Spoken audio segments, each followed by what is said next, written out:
सन 1944 में अहमदनगर जेल की तन्हाई में एक शख्स भारत को समझने की कोशिश कर रहा था। वह शख्स थे जवाहरलाल नेहरू। उनका सवाल था, भारत क्या है?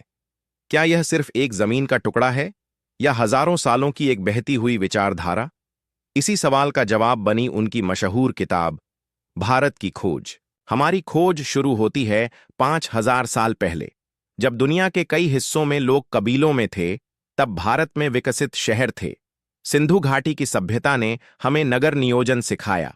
इसके बाद ऋग्वेद के मंत्रों और उपनिषदों के दर्शन ने जन्म लिया, जिसने पूरी दुनिया को वसुधैव कुटुंबकम का संदेश दिया। समय बदला और भारत ने महान सम्राटों और महान विचारों को जन्म दिया। सम्राट अशोक ने कलिंग युद्ध के बाद हिंसा का त्याग कर धर्म का मार्ग अपनाया। गुप्त काल में भारत सोने की चिड़िया बना, जहां आर्यभट्ट जैसे वैज्ञानिकों ने शून्य की खोज की और ज्ञान का प्रकाश पूरी दुनिया में फैलाया। भारत की विशेषता यह रही कि इसने हर बाहर से आने वाली संस्कृति को खुद में समा लिया। सूफी संतों और भक्ति आंदोलन के कवियों ने दिलों को जोड़ा।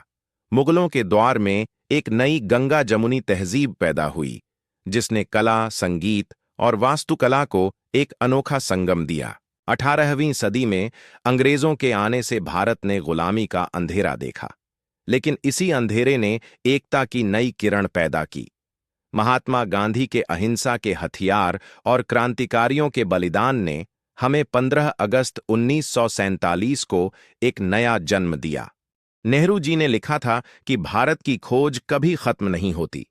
यह एक अनंत यात्रा है जो हमारे अतीत से शुरू होकर भविष्य की ओर बढ़ती है।